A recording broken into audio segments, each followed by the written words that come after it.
Hello, sir. Shall I proceed?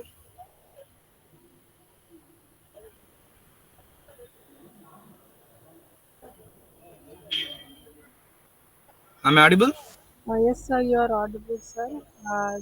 Please wait for a moment, sir. Okay, ma'am. Thank you, sir.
Good afternoon, everyone. Today we are here for the day 5 of 5 days virtual FDP on research methodology and power of research tools. On behalf of St. Joseph College Arts and Science, Department of BCom CS, I extend a warm and heartfelt welcome to each and every one of you for this faculty development program. To start this event, I request Rasika ma'am to lead us with prayers. Over to you, ma'am. Lord Jesus, as we begin this faculty development program, day 5, we ask for your guidance and wisdom. Help us to be open to learning and growth, and may this program be a time of blessing and enrichment for all involved. Grant the facilitators the wisdom and inspiration to share this knowledge effectively. May your peace and understanding fill this space, and may we all be touched by your grace as we journey together in the evidence. Amen. Thank you, ma'am. Let's start with the quote today. The future of the nation is on the shoulders of teachers and how they teach kids. The future of the world is in the classroom where the teachers are. And if we have any chance to guarantee a positive bridge to the 21st century, it is how we educate the children in the classroom today. To inspire us and teach us today on the day 5 of virtual FDP, we have with us Dr. N. Sridharan, Assistant Professor and Research Supervisor from Shastra University. Since 2004, Dr. Sridharan sir has been actively involved in the teaching field. Now, he has been serving as a research supervisor at Shastra University. He has published more than 20 research articles in various national and international journals, and he has participated in various seminars, workshops, and training programs. Today, he is here to share his views on ethical and legal aspect of research and teaching pedagogy. On behalf of St. Joseph College, we welcome Dr. N. Sridharan. We welcome you, sir. Thank you, ma'am. I request all the participants to actively participate in this FDP. Let's make this program a valuable experience for all of us. Over to you, sir. Shall we start, sir? Okay, thank you, ma'am. Good afternoon, one and all present here. I'm very happy to present a PPT presentation on ethical and legal research and teaching pedagogy. I'm very thankful to the college management, the department, and the organizing committee for inviting me as a resource person for this FDP. Now,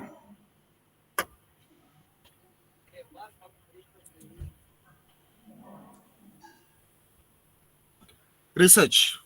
Research means research. We have to search the thing we lost. Then we have to do research the thing we want, right?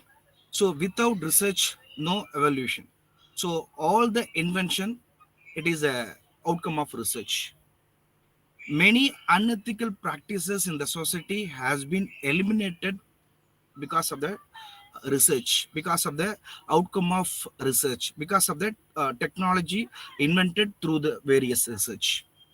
And because of the research, many illegal activities has been eliminated from the society, because research invented many highly tech and advanced technology based devices which may help the illegal activities in the society. Okay, now ethical aspects and legal aspects. Ethical aspect mean it is a moral principles which guide you which one is wrong and which one is right. So ethics is very much important for everyone's life.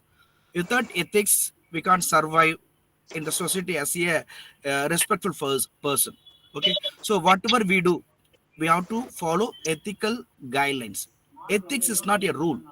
Okay, it's up to the person. Okay, if the person is giving loyal to the society, respect to the society, then he have to be highly ethical in his day to day life. So ethical aspects is a moral principle which guide you which one is right or wrong.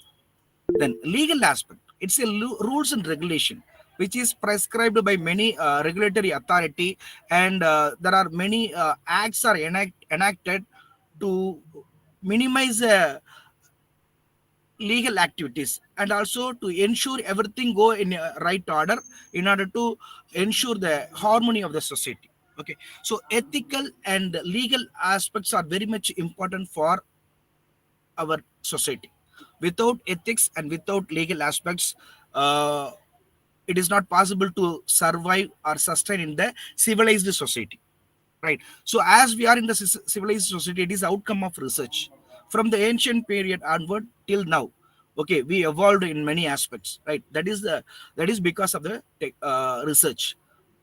If you do research continuously, then we can eradicate all the evils of the society. Okay, so ethical and legal aspects are very much important for the society, and it is highly expected for the research. When we do any research, we have to consider both ethical aspect and legal aspect.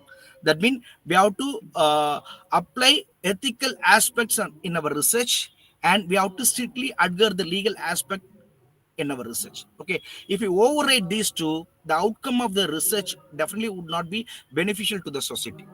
Okay, so in order to provide some benefit to the society, in order to come up with the invention or the outcome that should be fruitful to the society, that can done only through the ethical and legal aspects. If we apply legal if we apply ethical practices in our research, and if we adhere the legal aspect in our research, definitely the research come up with the very good and disciplined and fruitful outcome that will be useful for the society. Okay. Then ethical and legal aspects in research. Okay, in our research, right, there are four component. Okay, ethical and legal aspect. Certain things we do in our research, it is ethical and legal. That means both are we are following. For example, when we collect a response from the respondent, okay, we have to inform in advance and we have to get their consent, and that is ethical. And we have to get the approval from the like IRB, that is institutional review boards. There are some ethical committee in the institution or some organization. We have to get the approval before we start collecting the research, and the data is to be protected. That means whatever data is collected for our research, that should not be disclosed for any other purpose. Okay, so if you do these three, then we can ensure that in our research, ethical and legal aspects are strictly followed. Then another aspect is some of the our activities are ethical, but it is illegal in some extent. Okay, sharing data to help in crisis. So we have the data. We are sharing the data in a crisis that is demanded by some organization. We provide it because it is a critical situation. But without permission, if we share the data, it is illegal.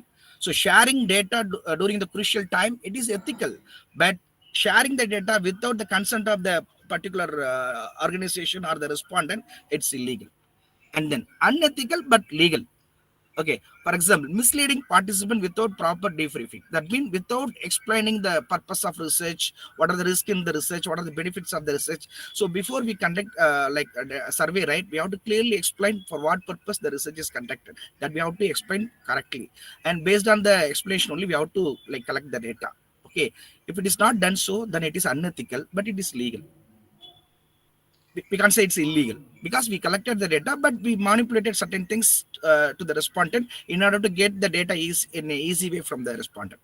Then another component is unethical and illegal. That means both are wrong. Okay, like data fabrication using personal information without consent, right? Data fabrication, that means manipulating the data. We collected the data, but the data may be used for our convenience, not for the like best outcome.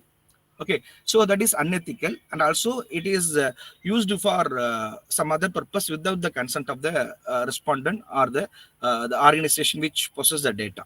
Okay, so these are all the four component of ethical and legal aspects in research. Okay, so we have to ensure the first point, we have to ensure ethical aspects and legal aspects in all stages of our research. That is expected. But the fourth one, right, unethical and illegal, that we have not, that we should strictly avoid it, right? And unethical but legal and ethical but illegal, that you have to minimize. When we do research, we may encounter many issues. So in such situation, we try to avoid both things. Okay, but we have to ensure the first one, our research should be conducted in an ethical and legal aspect. Then ethics in research process, in every stage of our research process, right, we have to strictly adhere the uh, legal and ethical aspects, right? The first one is ethics in research process. Review the existing literature. Okay, without reviewing the existing literature, we should not like initiate any research work. That is a basic ethics. Then establish the research problem. We have to establish the research problem with logically. We should not create any establish any problem emotionally or like problematic, like our problem may be like affect others. It may like negatively harmful to others. Okay, and when we state the research objectives and hypothesis, we have to like follow certain guideline that we will discuss in detail. Okay, so in the research, uh, on all the stages, we have to holistically ensure our research is conducted with ethical and legal aspects. Next, the first stage in research, first we have to choose a topic, right? When we choose a topic, we have to choose the topic is so has social relevance and fruitful to the society or not. Most of the research are done nowadays, especially in India. It is for academic purpose, especially to obtain a UG degree or PG degree or field degree or PhD degree. Actually, the research should not be done in such a way. Okay, it is a part of academic, but at the same time, we have to do the research with more interest. We have to choose a right topic, okay, which would offer a better solution for the existing problem. Okay, in such a way, we have to select the topic and avoid harmful, biased, and exploitative topics. Okay, we should avoid a harmful topic. Okay, that means the topic itself misleads something, or it may be irritate something, some people, right? And it should not be biased. Okay, like simply we can like they study on the work performance of woman employee. Okay, or the woman employee study on the poor performance of woman employee, mean that is like differentiating, there is a disparity, right? So we have to choose a topic. The topic should not harmful to any section or any group of the people, right? And then respect human dignity, culture, and privacy. When choose or when we frame the topic, right, we have to consider, okay, in the topic there should not be any word that should be inferior to the human dignity, and it should not be against the culture of the society, and that should not disturb the privacy of society or the individual. Okay, so these things you have to consider and choose topics that are feasible, safe, and respectful. Okay, mostly for research, right, we have to choose a feasible topic, that we should not take any topic which are not practically possible. Okay, everything is possible, but we have to consider the feasibility. Okay, that also we have to consider. If we do a feasible study, right, okay, or study with the feasibility, right, so we can follow everything in the right way. Suppose if it is not feasible, sometimes we try to manipulate certain things in order to finish the research. We try to do some manipulation in our data collection, in the analysis, and other things. Right? We should avoid it. So feasible topic mean happily and relaxedly we can take the research in the right direction with the right sense, and then respectful. Okay, the topic you have to choose or the outcome of the research topic should uh, earn some respect for the research scholar and the guide, and that maybe create some benefit to the society. So in such a way, we have to uh, select the topic. Then ethics in review of literature. Okay, in review of literature, there are many ethics we have to strictly adhere. First one is accurate representation. Okay, so we have to take the review from the original author's finding and viewpoints faithfully without distortion. That means we can't mislead the review for our convenience, right? Then no misquoting or misinterpretation. Avoid taking ideas or statement out of a context to fit your narrative. Sometimes based on your topic, based on your research hypothesis, based on your research problem, or based on your research objective, you should not collect the reviews. Okay, that is not good idea. Or you should not mislead, or you can't like give a misstatement in your review according to your research problem. That should not be done.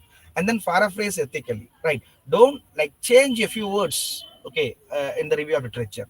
Just read the full article and write on your own, but you should not mislead the full article content. Okay, then prefer peer reviewed literature. Don't take the review from the third graded journals. Okay, uh, uh, better you collect the review from the peer reviewed journal because it is properly scrutinized, so it come up with the good outcome, right? So don't like use blogs or non-scholarly site to get your reviews.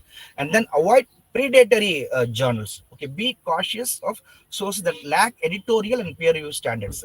There are many journals. Okay, see, they periodically from the UGC Care List and Scopus Care Index. So the journals are removed. It is because of the lack of editorial and peer review standard. They are not publishing articles for research purpose. They are publishing the article for earning purpose. Okay, we should not collect the review from such journals. And avoid duplicate reviews. Okay, so don't take the review of others work. Okay, a person did a review in his art research paper. Don't take the entire review from his. That is, he prepared review based on many articles and many research papers. He has gone through that and he prepared reviews. Don't simply copy paste such review as your review. That should not be done when you collect the review of literature. Then ethics in stating the research problem. Okay, so when you, the second stage is right after the review, you have to like state the research problem, right? So clearly describe the issue without exaggeration or manipulation that make it seem more significant or urgent than it is. Okay, for your convenience, for in order to like attract the supervisor or attract audience. Okay, don't create select any problem in such a way. Okay, don't exaggerate. So actually go through the review. From that, you try to find the research gap, and then based on that, try to find the research problem. Don't exaggerate. That is completely like mislead your research process. Okay, and don't disguise personal, political, and commercial motive as academic inquiry. Don't link your political ideology and political thoughts into your research topic. That's not good. And mention any personal or funding related interest that would bias the way problem is framed. When you frame any problem, right, there should not be any conflict of interest. Okay, that means you may create a statement of problem based on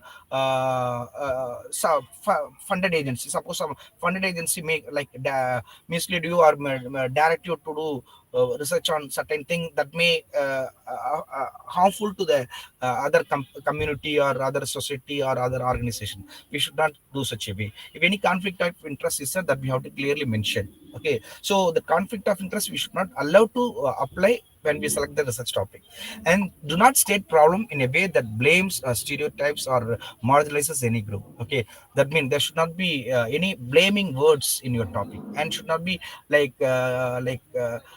insult the marginalized group. For example, minors and physically challenged people and mentally retarded people. So no word should disturb them. Okay, we should avoid such words and phrase in our topic. And then ensure the problem address real needs and does not exploit vulnerable population. If based on the real problem, you have to do the research. Don't create problem for your convenience. Okay, so there actually everything is good, but we are saying if there are some problem because it is an easy way to do the research. Don't do such a way. So when you develop your research problem, do ethically. That problem should come up with the result. Okay, that result should be a solution for the problem. Okay, then ethics in framing hypothesis. When you frame hypothesis, right, you have to ethically frame.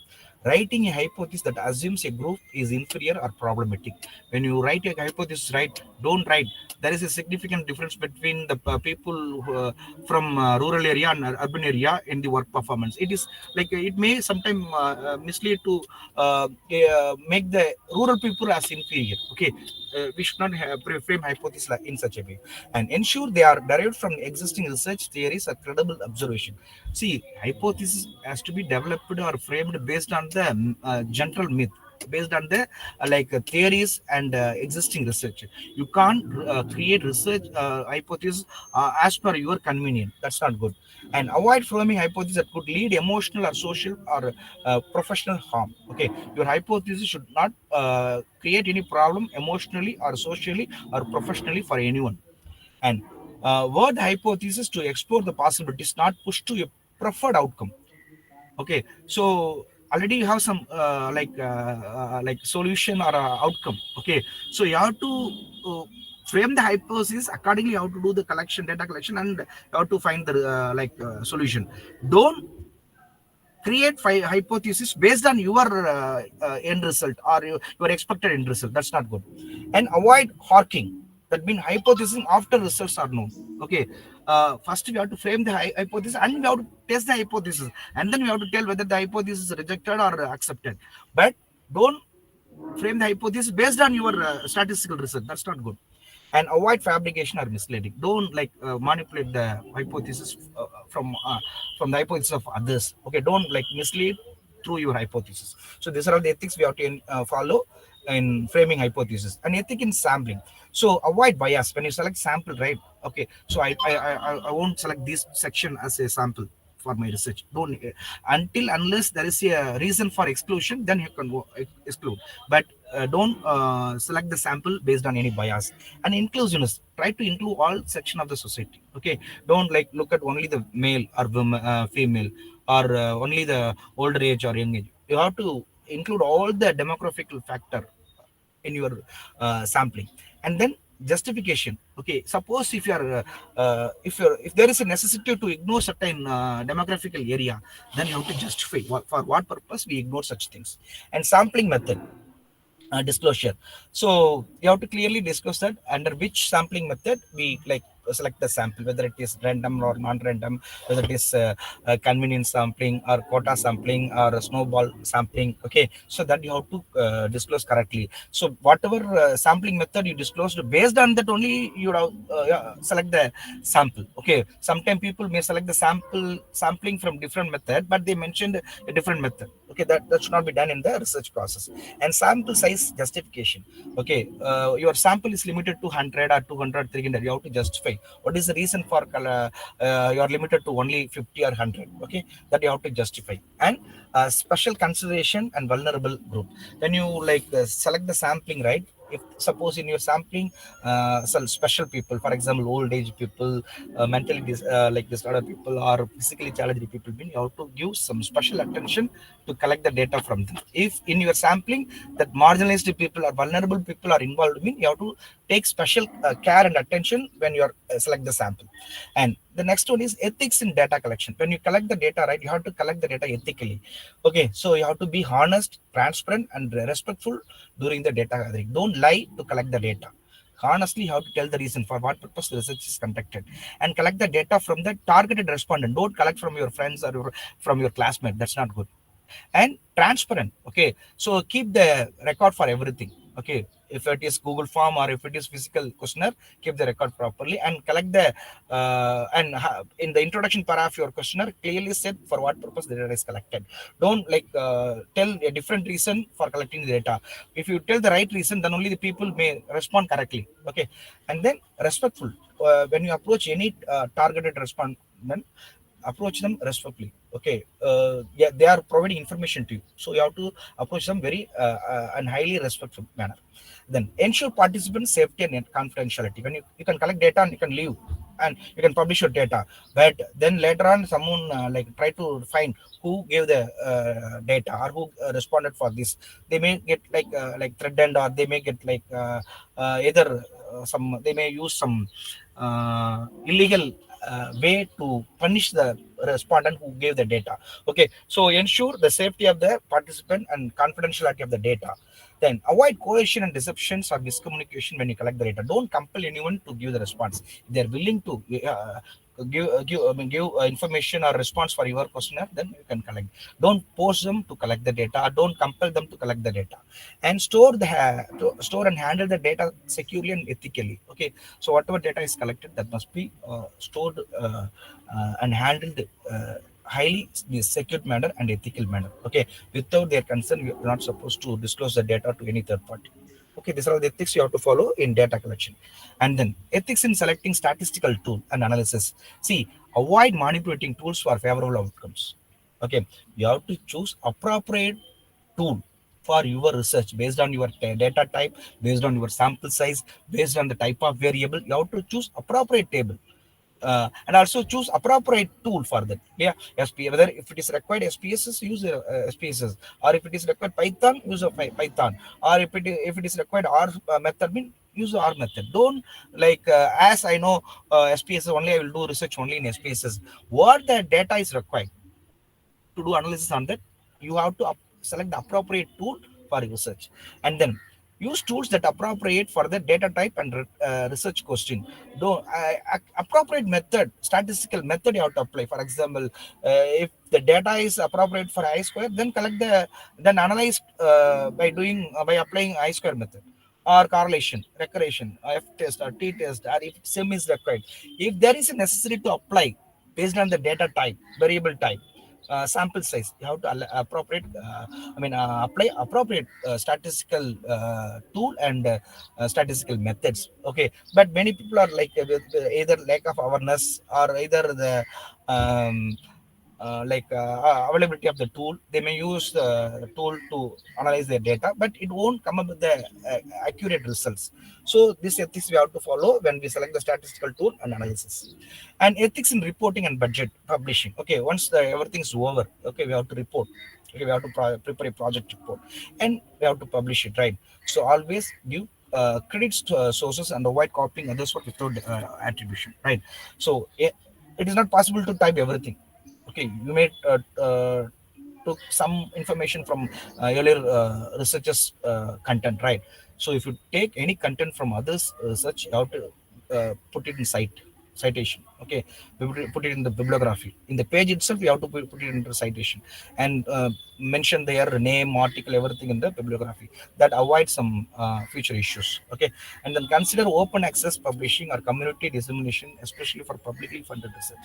If the research is funded by a public organization, then you try to like publish. That published article should be able to access everyone at free of cost. See, there are many sites are there, but you can't like see the full paper. Only you can go through the abstract, right? So, but if the research is done based on the public funds, right, funded by a NGO or NPO, right? So, publish in the open forum. So because everyone get the benefit of it. And disclose funding sources, conflict of interest, and methodology limitation. Okay, when you're reporting and publishing, you have to mention whether the research is done based on the funding sources, and if there is any conflict of interest, that you have to clearly mention. And methodology limitation, when you in your research, if there is any methodology limitation, that you have to clearly mention in your publication. And then consider open publishing and sorry, is repeating. Okay, so these are all the ethics you have to follow in reporting and publishing. Okay, then legal aspects. Okay, these are all the ethical aspect. These are all the ethical aspect mean you have to do the research in the right sense and right direction. When you do anything for research, that should be in ethical. It is not legal. Okay, it's up to you. Okay, if you do research with ethical aspect, then you may feel highly satisfied that have done research in a pure manner, without like copying any other data, without like stealing any other data, right? So you'll get the high level satisfaction on your research outcome. Then legal aspect of research, these are all like it is not like ethical, it is legal. You have to strictly adhere. It is not your choice, it is mandatory, right? So there are some guidelines given by ICMR and ICISSR. That mean ICMR mean Indian Council for Medical Research. ICISSR ISSR mean Indian Council for Social Science Research. Okay, so there are some guidelines is given. So socio political and cultural research ethics, fairness and respect are framed by ICSSR, right? ICMR, it is more like important when you do research, clinical or medical research or any sociological research which are related to like people's health or mental health. Then you have to get the prior approval from the particular council when you do any research on the human health based or mental health based, right? Then mandatory ethical approval. So it is if the project is involving human subject, okay, you have to obtain the approval from a recognized institution, institutional ethics committee. In every institution there are internal ethic committees are there. You have to get the prior approval that I am going to research over a mental health of a particular vulnerable group or marginalized society. So prior approval you have to get whatever the guidelines prescribed by the particular committee. Accordingly you have to follow. And then data ownership and belongs to the researcher or institution with accountability for use. Okay, so you have to like you can claim the ownership if the data is collected by you as original data. Suppose the research is done for your institution, right? Then they are the responsible, so it is their accountability and responsibility to keep the data in a safe manner. That is the right responsibility. Suppose if they disclose the data, simply they can't like get an excuse that so it is happened because of mistake, because it will be legally there will be like punishment will be there if collected data is leaked or misused by any other entity. Okay, so these are all the guidelines given by ICMR and ICSSR.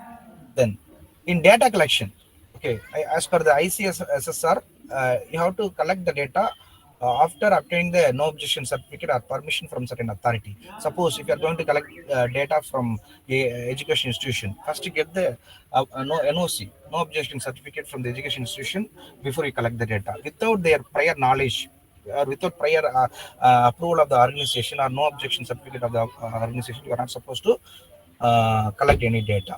Then informed and voluntary consent is essential. Okay, when you are before you collect the data, you have to inform everything for what purpose it is collected, and you have to make them ready to like provide data for your research. And voluntary consent you have to like expect. Don't like force anyone. Don't make students to compulsorily give the response for your questionnaire. Okay, you have to like only ask those who are really interested and willing to provide data or answer for the questionnaire. Only from them you have to collect the data. And participants must understand the study risk and rights. Okay, they should understand that what purpose the research is conducted. If I give any response, what is the risk on it, and what are the rights. Okay, suppose I can withdraw my like involvement in the research during the process, right? For example, in the clinical research, right? So it may be like it may be conducted on 50 peoples. If out of 55 people are not interested during the research process, they want to like move away from the research process, then that is their rights. You have to provide them the rights. So you should not compel them to like stay till the research process. Okay, so if they are not willing in the during the process, then you have to allow them to move out of the research one. And data should be special sensitive toward tribal, rural, and the marginalized populations. Okay, so if you are having data, or if you are collecting data from the rural, tribal people, or rural people, or marginalized population, you have to like handle them in a highly sensitive manner. That's the guidelines given by ICSSR. Then data should be anonymized, securely stored, and used responsibly. Okay, generally, when you collect the data, right, you are not supposed to ask name. If it is really necessary, then only you have to ask name. Name is always optional in research, right? And protect identity and sensitive information. Okay, so keep the like respondent details confidential. Okay, don't disclose the identity of the respondent. Okay, and don't disclose the sensitive information of the respondent. Suppose in a psychological based on some like a different topic. Okay, people may hesitate to answer for some questions, but they boldly answer. But don't share such information to others in order to like abuse him. Okay, that's not good. And ensure secure, that is illegal, right? And ensure secure storage and access control. Okay, if you are having for collected data, I mean that collected data must be like kept in a safe manner. Okay, that should not be allowed to access easily by anyone else. And disclose purpose and data. Okay, when you like collect the data, you have to disclose the purpose, for what purpose the data is collected.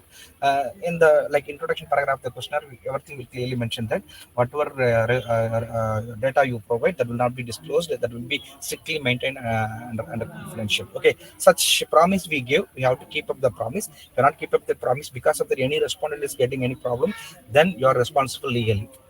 Then there are Copyrights Act 1957 and Patent Act 1970. Okay, these are all the act which minimize the misuse of data. Okay, so already published work and text images software you are not supposed to use. Okay, so in the modern world, right, in the modern era, people are using many images from the Google. Okay, but most of the images are copyrighted. Okay, so we have to check any image for like public use. Okay, for publishing purpose, we have to check whether the image is copyrighted or free image. Only free image we are supposed to use. Any copyrighted image means if you used, if they come to know, then they will file a case against you under the Copyright Act.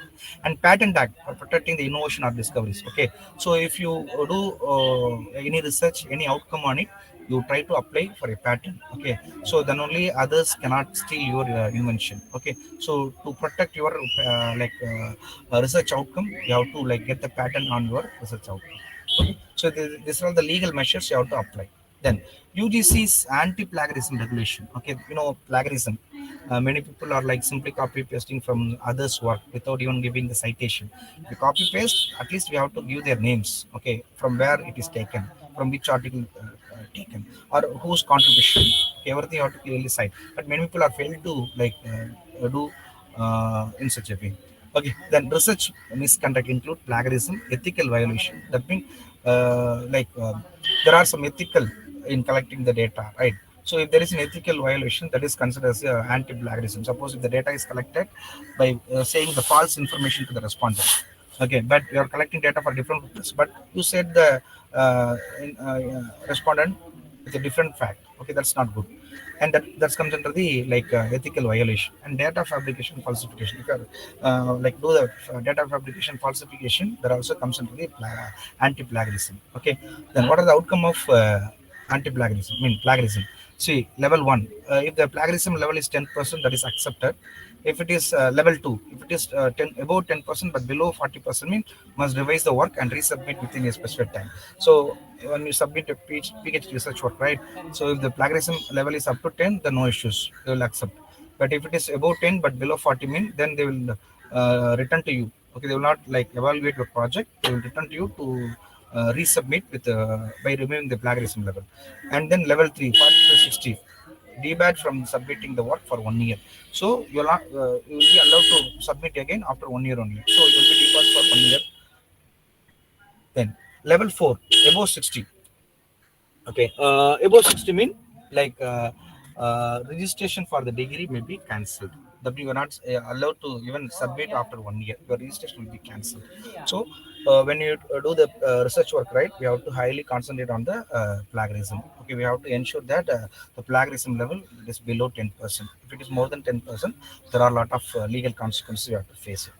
Okay, and then contractual and funding complaints. Suppose if you do any research based on the contract or external funding, okay, you have to strictly adhere the compliances of the funding agencies. Okay, like many government agencies, ICMR, DST, ICSSR, many like funding agencies are there, or there are many private agencies are there funding to do research on certain areas. Okay, and you are bound by the memorandum of understanding and grants and NDA. So whatever, you are bound to everything. Okay, suppose if you are override such complaints, or if you are not like complaints the guidelines, or if you are not complying the guidelines, then suspension of projects or legal penalty. Okay, you are not be allowed to do research on the project, right? So or you may face a legal penalty on it.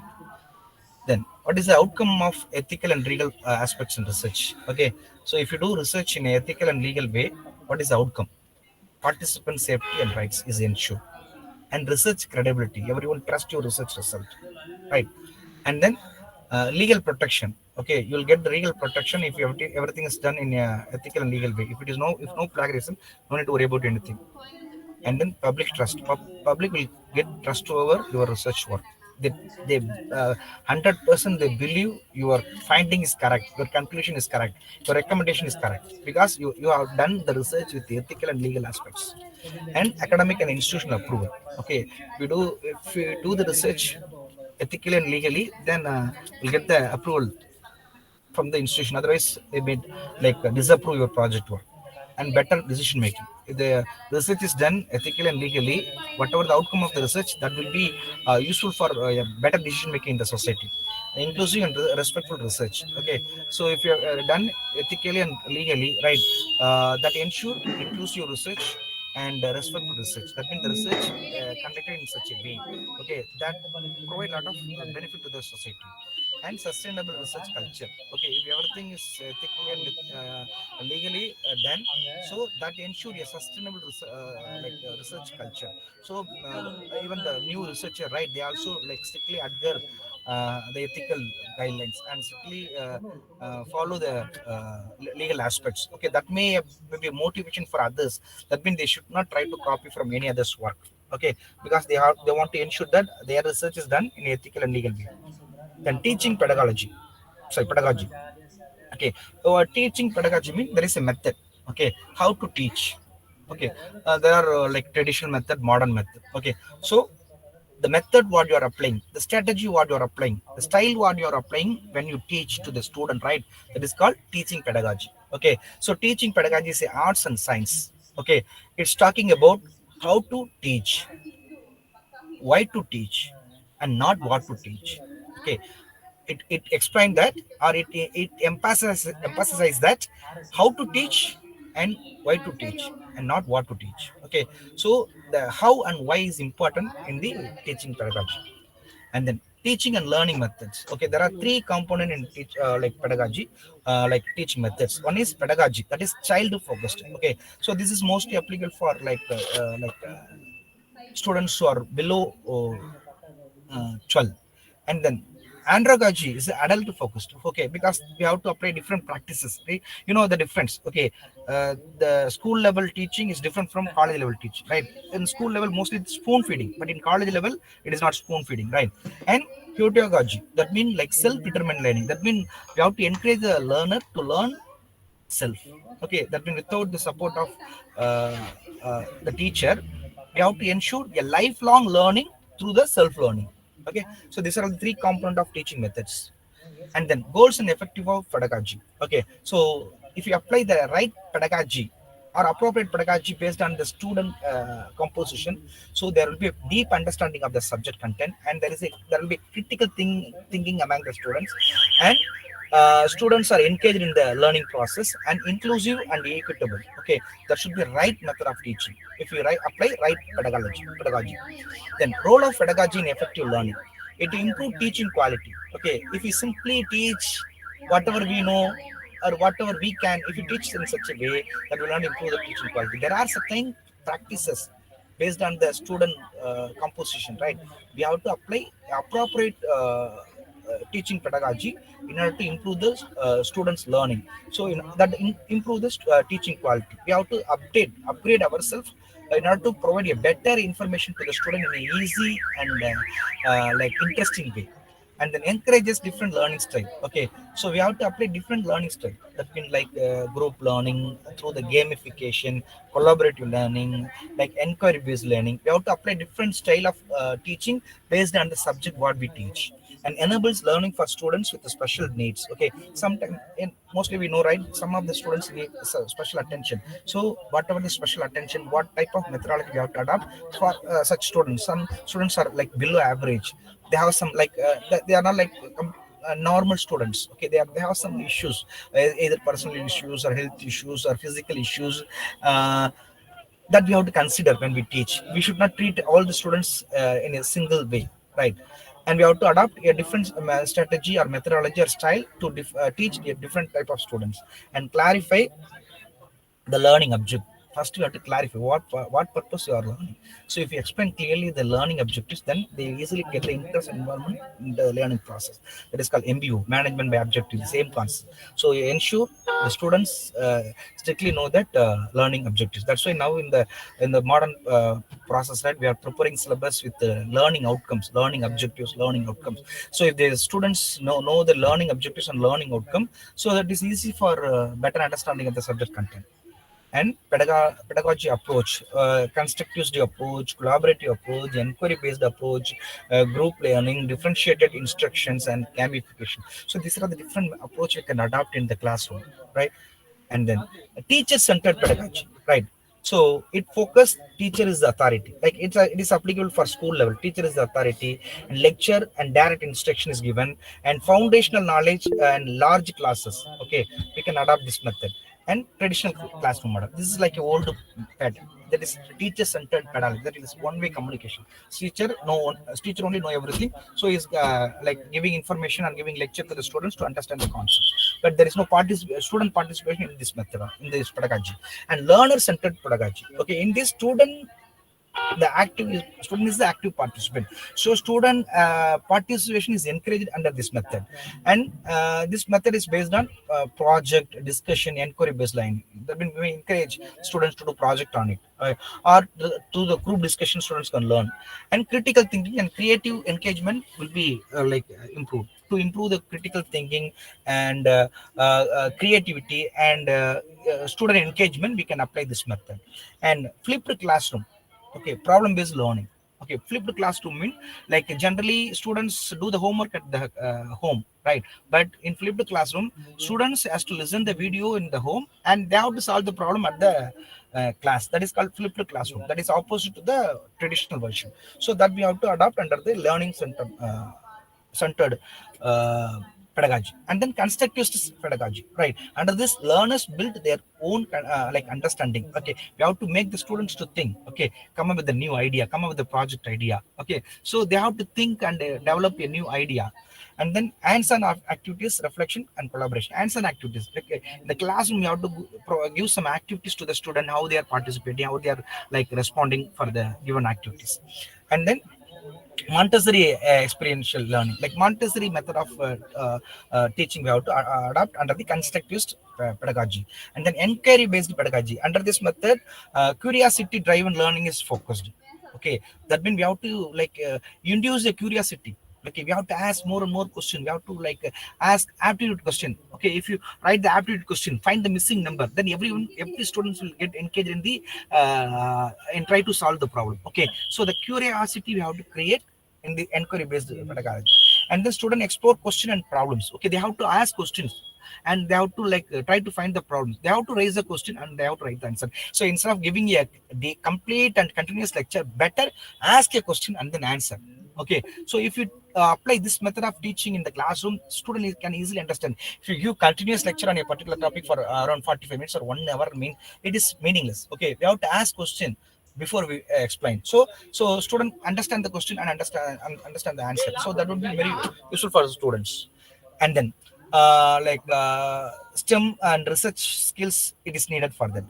And science fair projects, investigate tasks. Okay, this is an example of inquiry based pedagogy. Sometimes we are conducting the science fair, in which students come up with the science model, then they are explaining the science model to the audience, right? In such a way we have to encourage. And also we have to take the students to science fair. Okay, so students go there, they may ask how it is working. Okay, so through the inquiry and asking questions, they may get better learning. And then collaborative pedagogy. Okay, peer-to-peer interaction. That means students, they have to collaboratively, they have to discuss and come up with the idea. Okay, group discussion. For example, when you solve the problem, right, don't solve the problem always. So just solve one problem in the classroom, and tell the students to solve another problem. They ask them to discuss. Okay, don't give any hint. Okay, they have to think, they have to understand the adjustment and how to treat the adjustment to solve the problem, to arrive the answer. Okay, so this is the right method of collaborative pedagogy. And social skills, teamwork, diversity thoughts, that we can encourage through the collaborative pedagogy. And think, pair, share, and group presentation. Think as a pair and share. Okay, that means we have to encourage two students to think on a particular topic, and we can ask them to share their views. And group presentation. Okay, so we have to like encourage the students to prepare a PPT presentation, and they have to present in a group. Okay, so they come out with a different idea. And then critical pedagogy, so awareness of power, equity and justice. Okay, so they have to think about the society, what's happening in the society, they should get the awareness. Okay, so the awareness we have to create among the students. Okay, and database social issues and reflective dialogue. Okay, so this through this method, okay, what's happening in the society, because they have to know about the society, what happened in the past, what's going on now, what is the problem in the society, so they may get some idea to overcome such problem for the next generation, right? They come up with the idea. So it is best for social science, ethics and civic engagement. Okay, this method critical pedagogy is can play. And false phrase problem and posing education. Okay, so critical pedagogy, we may uh, encourage the students to think beyond the subject content. Okay, they have to think about the society and social evils in the society.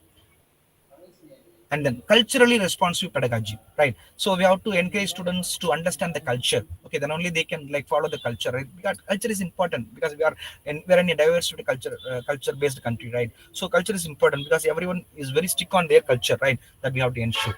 So learners cultural backgrounds, and when every students come up with a different cultural background, so accordingly we have to like teach them. Okay, and then inclusive content and diverse perspectives. Okay, so we have to like the syllabus content should be inclusive in order to meet all the students, they are coming from a different culture. And a diverse perspective, we should not teach in one perspective, we have to accept all others perspective, and also we have to consider all others perspective in framing the syllabus. So we can't simply frame the syllabus as we wish. Okay, when we frame the syllabus we have to consider all the aspects. And it is best for multicultural settings and reducing bias. Okay, for example, CBSE syllabus, it is prepared for the sons and daughters of government, central government employees, right? So because they are coming from different states. Okay, they have the different culture. So in order to like encourage that, we have to like add or include culturally responsive pedagogy, right? And example, storytelling from different culture and bilingual education. Okay, through bilingual mother tongue and English, or mother tongue and Hindi. So in such a way, if you teach the students, they will get a better understanding. If suppose we teach Tamil, teaching Tamil for Tamil students, good. But if the like students from Kerala, Andhra, I mean, we can't teach in Tamil, so we have to apply English or Hindi or the local language. Suppose if they are able to understand the local language or the regional language, we can like apply the bilingual. Don't go with the single language, because we have to like, understanding is important rather than your communication. And Socratic pedagogy. So developing critical thinking. Okay, you know the Socrates. Okay, he only said for everything, ask questions: what, why, where, when, what. Okay, so we have to encourage the students to ask questions on everything. So then only they may get the critical thinking. Dialogue based question. So we have to discuss. We have to like discuss a case study. Then we have to tell the students to ask more questions on the case study. And then best part, like contradiction in deeper understanding. Okay, so like when there is a contradictory topic, okay, and when the topic need deeper understanding, right? So through asking many questions, then only the people get the better understanding. For example, there are some social evils are there. Okay, the people or the students understood in the general perspective, but we have to ask them to think in a critical way. Okay, whether it is right or wrong. Okay, and what you'll do if suppose if you're in the position, what you'll do. Like that we have to ask question. So that is called Socratic pedagogy. This is based on like philosophy, ethics, law and humanities. Okay, these students can apply this methodology. And impact of pedagogy on the learners. Okay, encourages teamwork. That means both teacher and students, okay, collaboratively they have to learn. Okay, that encourages teamwork. And continuous assessment of students. Don't assess the students performance only on a single exam. That's why now we have continuous internal assessment tests, right? So don't simply assess the student based on the semester exam, and also you have to conduct like internal exams, model exams, and like assignment work. Okay, like seminar. So many aspects we have to consider. So that is a modern method. Okay, that is the impact of pedagogy. Then student centered approach. Don't teach anything based on the like teacher centered. Okay, teach based on the student centered. Okay, and then develop cognitive skills. Okay, so we have to encourage the students to develop their cognitive skills. Okay, students, any questions? Faculty members, please, any questions? Thank you, sir. Thank you, ma'am. Participant, if you have any questions, please raise.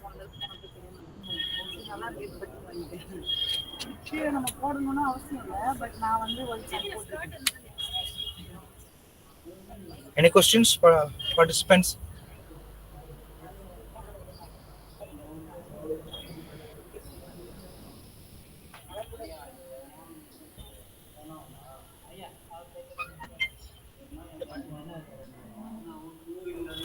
Participants, if you have any questions, please do raise.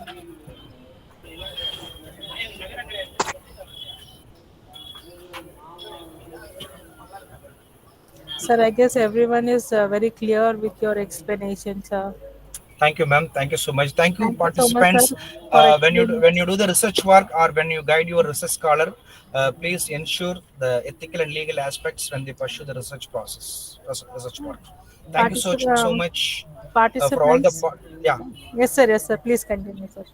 Thank you so much for all the participants for the passionate listening of 1 hour lecture on the ethical and legal aspects of research and teaching pedagogy. Thank you so much, and I want to especially thank the college management, principal sir, HOD sir, and organizing committee, and especially I want to convey my special thanks to my friend Jayanti, who is working as a assistant professor in St. Joseph College.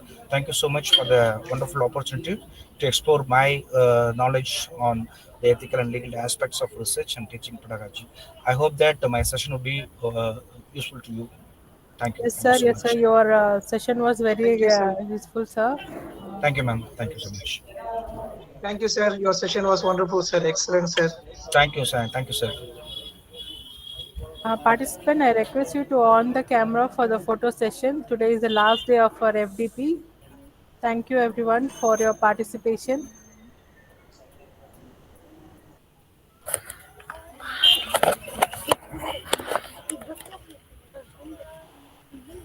Ito pong camera, camera.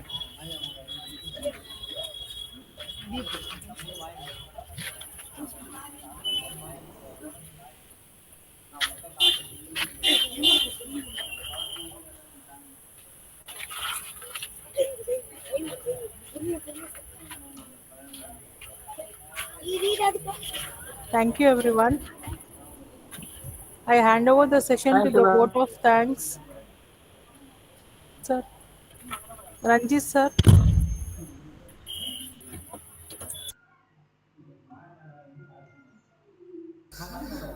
Good afternoon, all.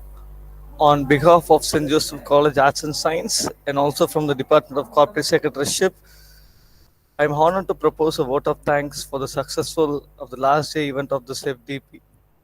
First, I extend our deepest gratitude to our esteemed resource person, Dr. N. Sridharan, for your valuable contribution for this FDP, sir. Thank you, sir, for your wonderful contribution. Secondly, Thank you, sir. Thank you, sir. Secondly, we are immensely thankful to our principal, sir, admin sister, and the head of the department for their unwavering support and guidance in organizing this event. Thirdly, we express a sincere appreciation to all our 5 days resource persons for the tireless efforts and planning. Finally, we thank all the participants for their active engagement and enthusiastic participation, making this FDP a memorable and successful event. Thank you once again all for your support and participation. We hope you learned new knowledge and look forward to see you again in a future FDP. Until we catch up in our next FDP, this is faculties from Department of Corporate Secretaryship signing you off.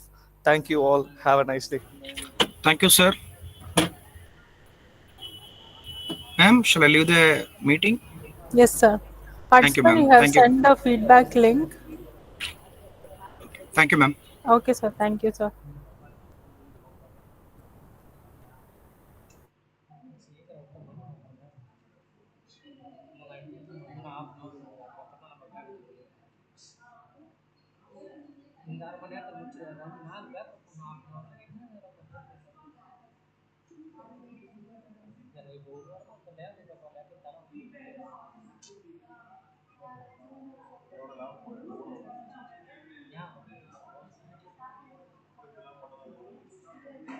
Sir live close பண்ணிடலாமா?